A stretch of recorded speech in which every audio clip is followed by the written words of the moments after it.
Si tu veux créer ta micro-entreprise, ton auto-entreprise sans faire d'erreur juridique, tu es tombé sur la bonne vidéo puisque dans cette vidéo, je vais te montrer directement comment créer ta micro-entreprise depuis le site officiel, le site de l'INPI, donc c'est 100% gratuit. Il y a pas mal de petites erreurs à éviter, je vais te montrer exactement ce que tu dois faire. Donc si tu vends du service, si tu vends des produits, si tu veux vendre les deux, c'est-à-dire avoir une micro-entreprise multiservice, on va voir tout ça ensemble et à la fin de cette vidéo, tu auras rempli ton dossier de micro-entreprise et d'ici quelques jours, tu devrais recevoir ton extrait CABIS, donc la carte d'identité de ta micro-entreprise. Je vais donner pas mal d'infos dans cette vidéo, donc je te conseille de regarder jusqu'au bout. C'est parti. Premièrement, tu vas aller sur Google. Tu vas taper INPI ou alors directement dans le premier lien en description pour pas te tromper et tu vas aller sur ce site-là, INPI, Institut National de la Propriété Industrielle. On clique dessus. Ici, tu vas aller dans réaliser les démarches, créer une entreprise. Tu as plusieurs formalités de création, créer son entreprise seule, à plusieurs ou créer une micro-entreprise. Bon dans cette vidéo, tu veux créer une micro-entreprise. Donc ne clique pas créer son entreprise seule, créer une micro-entreprise ici, clique bien sur ça. Bon là tu scrolles un petit peu, tu vas directement sur accéder à la formalité et tu arrives sur le site officiel de l'INPI. Donc soit tu vas créer un compte si tu n'as toujours pas de compte INPI. Si tu as déjà un compte INPI, tu peux te connecter via INPI Connect. Moi comme je vais le faire parce que j'ai déjà un compte, j'ai déjà créé des micro-entreprises. Ou alors tu peux te connecter directement via France Connect. Donc ça c'est en lien avec tes impôts. Moi je vais me connecter, se connecter. Et ensuite une fois que tu as créé ton compte ou que tu t'es connecté, tu vas arriver sur cette page-là.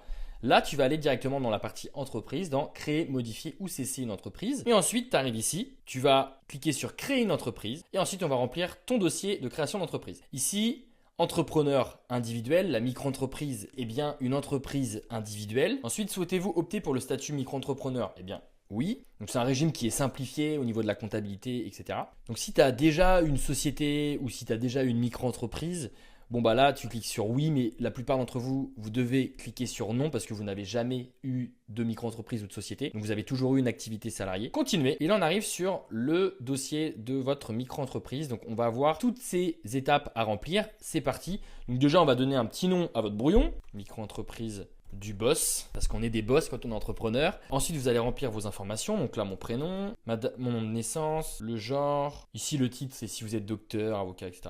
Nom d'usage. Et moi, je suis considéré comme célibataire. Je ne suis pas marié, j'ai pas d'enfant. Alors, périodicité de versement. En gros, tous les mois, en tant que micro-entrepreneur, vous êtes obligé de payer de l'URSSAF, donc vos cotisations sociales. Et on vous demande si vous préférez payer mensuellement ou trimestriel. Eh bien, moi, je préfère sincèrement payer tous les mois. Ça veut dire que ça se rapproche au plus d'une vie d'un salarié, c'est-à-dire le salarié, il voit le salaire brut qu'il va avoir et il touche le salaire net. Bien, moi, je veux que ça soit à peu près pareil, c'est-à-dire je vais faire mon chiffre d'affaires et tous les mois, on va venir prélever l'URSSAF. Comme ça, à la fin du mois, j'ai mon salaire net. Trimestriel, vous allez accumuler trop d'argent et vous allez forcément faire des erreurs, surtout au début quand vous n'avez pas l'habitude de gérer de l'argent et que vous n'avez jamais été à votre compte. Donc moi, mensuel, adresse de l'entrepreneur. On va dire que je suis à Bordeaux. Hop, donc évidemment, mettez bien l'adresse postale de votre domicile. Mon 06, évidemment, mettez bien le 06 ici. Mon adresse email. Le numéro de sécurité sociale. Bon, ici, je vais le flouter pour pas qu'on me le copie. Évidemment, ce fameux numéro se trouve sur votre carte vitale. Donc là, si vous avez déjà été entrepreneur, si vous avez déjà monté un business, etc., et que vous avez déjà eu un numéro de sirène, mettez oui, sinon non. Vous n'avez jamais été entrepreneur, donc vous avez toujours une activité salariée. Organisme d'assurance maladie actuel. Bon, moi, c'est le régime général. Avez-vous déjà formulé une demande d'ACRE auprès de l'URSSAF? Alors là, cliquez bien sur non parce que la demande d'ACRE, c'est un dossier qui vous permet de diviser par 2 vos cotisations sociales la première année. Tout le monde n'est pas éligible. J'ai fait plein de vidéos pour en parler. Et en fait, le dossier d'ACRE, ça a changé. C'est plus du tout 45 jours après la création de votre micro-entreprise. C'est une fois que vous avez créé votre micro-entreprise. Donc du coup, cliquez bien sur non. On va le faire à la fin de vidéo. Donc exercice d'une activité simultanée. Donc ça, c'est si par exemple, vous avez un CDI, vous avez une activité professionnelle à côté. Donc moi, je veux vraiment être micro-entrepreneur à temps plein. Donc je vais mettre non. Si par exemple, vous êtes salarié, retraité ou autre, eh bien vous pouvez cliquer sur oui. Et là, après, vous pouvez mettre retraité, salarié, salarié agricole, non salarié, autre. Donc moi, je vais mettre non. Hop, étape suivante. Bon, à l'étape précédente, comme j'avais déjà une entreprise, pour l'exemple, j'ai dû prendre le numéro de sécurité sociale d'un ami, mais ça change rien, on peut continuer. Ici, vous ne touchez à rien, donc vous avez votre nom de brouillon, vous pouvez évidemment modifier le nom de brouillon, mais ça sert à rien. Maintenant, ici, vous avez le choix, donc l'adresse de l'entreprise. L'entrepreneur souhaite-t-il fixer l'adresse de son entreprise à son domicile personnel? Moi, je vous déconseille de domicilier votre entreprise chez vous pour plusieurs raisons. Moi, j'avais fait ça la première fois. Le problème, c'est quand vous êtes amené à déménager, il faut retourner sur l'INPI, refaire une demande auprès du greffe, montrer un justificatif de domicile. Donc ça, c'est des choses qui sont assez longues à faire à chaque fois que vous déménagez. Et en plus de ça, si vous n'habitez pas à Paris, vous allez avoir des taux de CFE qui vont exploser. La CFE, c'est la cotisation foncière des entreprises. Même les micro-entrepreneurs doivent la payer. C'est basé sur la localisation de votre micro-entreprise et le chiffre d'affaires de votre micro-entreprise. Ça, c'est les taux de CFE de 2026. Par exemple, à Bordeaux, le taux de CFE est de 35%, à Dijon, 28%, Grenoble, 33%. Et du coup, si vous n'habitez pas à Paris, vous allez payer des taux de CFE énormes, contrairement à celui de Paris où c'est moins de 20%. Du coup, si vous voulez avoir le taux de CFE le plus faible de France, c'est-à-dire payer la CFE la moins chère de France, eh bien moi je vous conseille ici de cliquer sur oui, recours à une société de domiciliation d'entreprise. Pour ça, vous passez évidemment sur le lien en description, je vais vous montrer comment faire. Donc ça veut dire que votre entreprise sera domiciliée à Paris, à 2 pas des Champs-Élysées. Donc toutes les factures que vous allez envoyer à vos clients, il y aura l'adresse postale de Legal Place. Ce sera l'adresse postale de votre entreprise. Donc ça ne change rien, vous pouvez très bien travailler où vous voulez en France. Mais le courrier ira chez Legal Place, c'est eux qui vont ensuite traiter votre courrier évidemment et vous l'envoyer soit au format papier, soit au format PDF. On parle quand même d'économies de 400, 500, 600 euros par an. Tu passes bien sur mon lien en description et on va le faire ensemble. Hop, donc votre domiciliation concerne une entreprise en création ou une entreprise déjà existante. Bon bah vous, c'est une entreprise en création. Hop, vous renseignez bien vos informations. Là, vous renseignez le nom de la société à domicilier. Vous pouvez donner un nom commercial à votre entreprise, mais dans tous les cas, sur vos factures, on devra voir votre prénom plus votre nom et à côté EI. Ça veut dire entreprise individuelle. Donc, on va faire ça. Hop, donc le nom de ma micro-entreprise, c'est Louis Pile, par exemple. Continuez. Là, vous mettez bien que c'est une micro-entreprise. Là, vous prenez le plan que vous voulez. Moi, je vous conseille de prendre le plan annuel parce que vous n'allez pas changer l'adresse de votre entreprise tous les 4 matins. Vous allez la laisser chez Legal Place. Legal Place scanne bien votre courrier, disponible sur votre espace dédié. Donc, vous allez avoir un espace dédié pour checker votre courrier directement depuis une plateforme. Réexpédition quotidienne de vos courriers sensibles et vous allez avoir l'adresse prestigieuse et la CFE la plus faible de France. Donc, moi, je vais prendre annuel. Et en plus de ça, vous allez avoir un code de réduction, c'est Louis 15, qui vous permet de bénéficier de 15% de réduction. Vous recevez tous les jours votre courrier scanné dans votre espace client et serez notifié par email. Donc, moi, j'ai pas besoin de réexpédition de mon courrier, juste besoin qu'il soit scanné. Et voilà. Donc là, je fais continuer. L'adresse de postale, ça sera celle-ci, 60 rue François 1er à Paris. Vous avez juste à payer, évidemment, soit vous avez pris l'abonnement annuel, soit vous avez pris l'abonnement mensuel. Hop, et vous ajoutez bien mon code de réduction, c'est Louis 15. Vous faites procéder au paiement. Et là, Legal Place se charge de domicilier votre entreprise directement. Évidemment, vous allez recevoir toutes les confirmations par mail. Ensuite, vous allez taper Legal Place Sirène. Vous allez prendre ce premier lien-là. Et là, vous avez le Sirène. Donc, vous allez le copier. Et ici, on peut venir copier le Sirène de Legal Place et taper ici Legal Place. Et là, votre entreprise, elle sera bien domiciliée chez Legal Place. Hop, vous faites étape suivante. Donc, un contrat d'appui, généralement, vous n'en avez pas conclu. Donc là, moi, je vais mettre non. Étape suivante. Donc, ne touchez pas au brouillon. La liste des personnes ayant le pouvoir d'engager l'établissement. Bon, là, vous passez étape suivante, ça sert à rien. Et là, ensuite, insaisissabilité. Ici, ça veut dire que si tu as des dettes avec ta micro-entreprise, je te le souhaite pas, eh bien l'URSSAF et les impôts ne peuvent pas venir prendre ta résidence principale. Sauf volonté contraire de votre part exprimée par déclaration devant notaire. Ici, vous mettez bien non. Hop.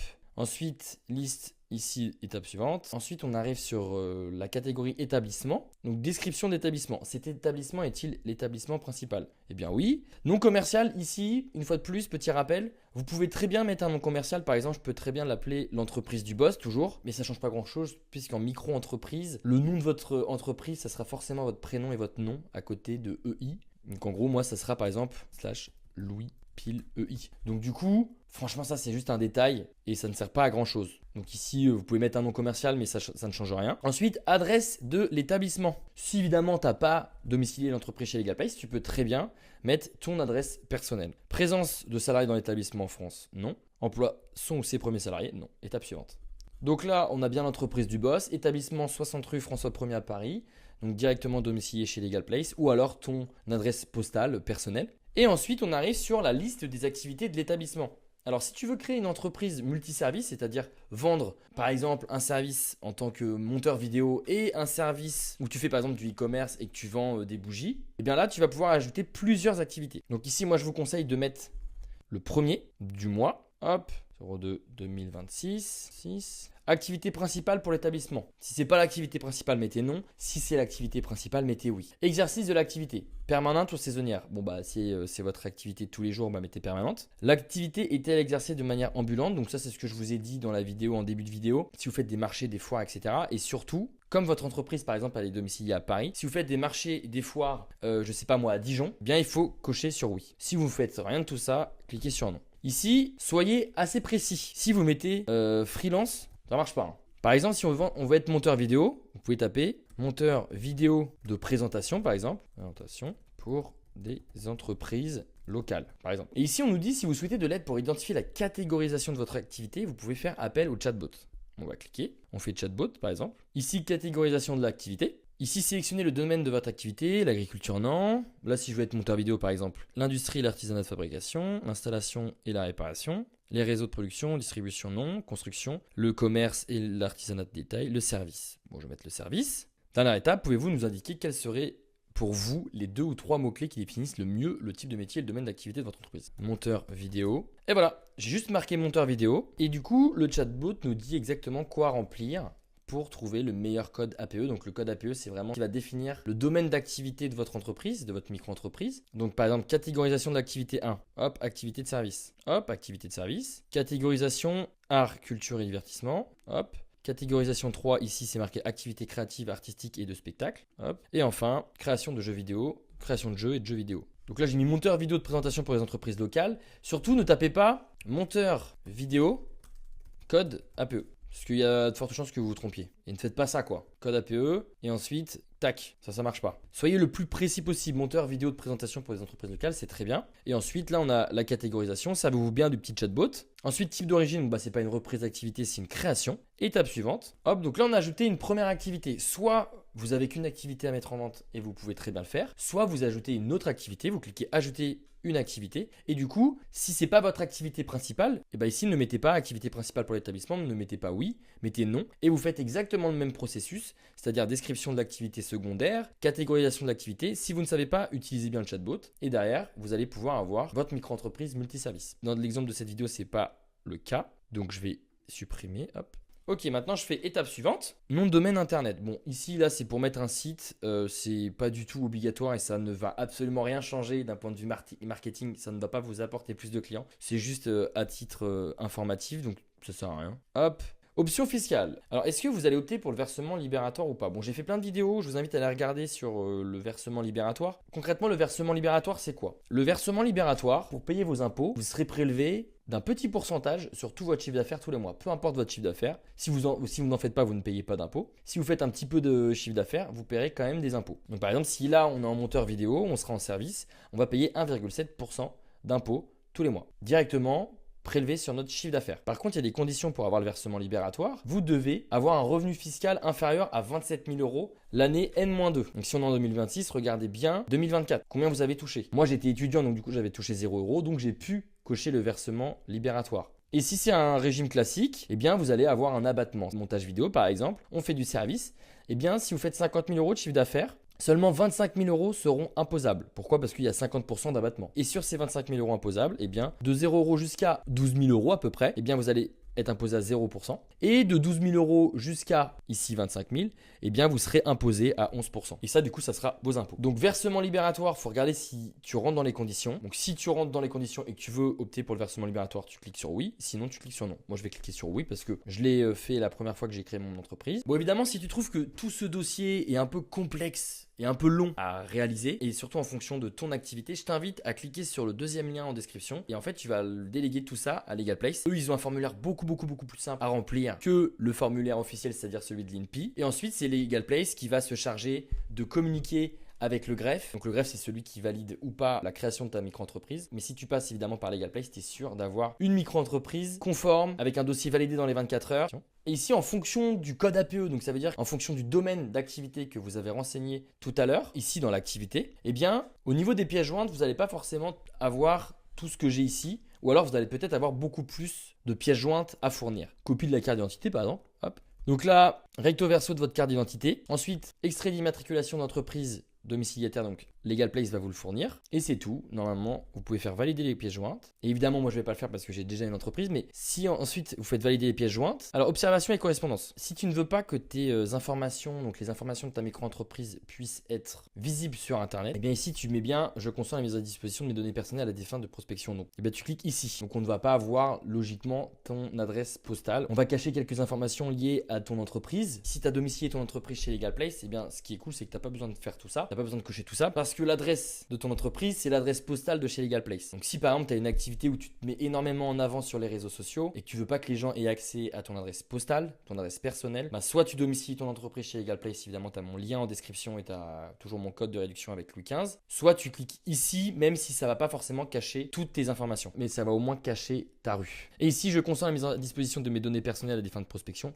Bah non. En gros là, c'est si oui tu veux être prospecté via tes informations Au niveau de ta micro-entreprise, bah non. Ici, type de destinataire. Donc cette information est susceptible d'être communiquée aux chambres consulaires ainsi qu'aux organismes fiscaux. Bon, bah là ici tu mets bien l'entrepreneur, c'est pour qu'on t'envoie les courriers. Donc tu mets ton adresse personnelle, c'est très bien, et ton courriel. Et voilà, tu arrives ici, tu as évidemment tous les détails de ce que tu viens de remplir. Tu fais, si tous les détails sont good, bah tu peux très bien cliquer sur valider le dossier. Et une fois que tu as validé le dossier, il faut compter entre 15 et 30 jours avant que le greffe accepte ta demande. Des fois, la plupart du temps, des fois le greffe refuse parce que tu n'as pas forcément rempli les bonnes cases et tu t'es trompé souvent dans le code APE. D'où l'intérêt en fait, quand tu crées une micro-entreprise ou une société, de passer directement chez LegalPlace. Eux, ils ont l'habitude de créer des milliers de micro-entreprises ou de sociétés tous les mois. Et surtout, c'est eux qui échangent avec le greffe. Comme ça, tu es sûr à 100% d'avoir une micro-entreprise aux normes, sans te tromper dans le code APE, sans te tromper dans la catégorie d'activité, etc., etc. Donc là, tu peux très bien cliquer sur valider le dossier une fois que tu as mis toutes tes pièces jointes et que tu as rempli le dossier de ta micro-entreprise. J'espère que cette vidéo t'a aidé. Si tu as la moindre question, tu peux me la poser directement en commentaire.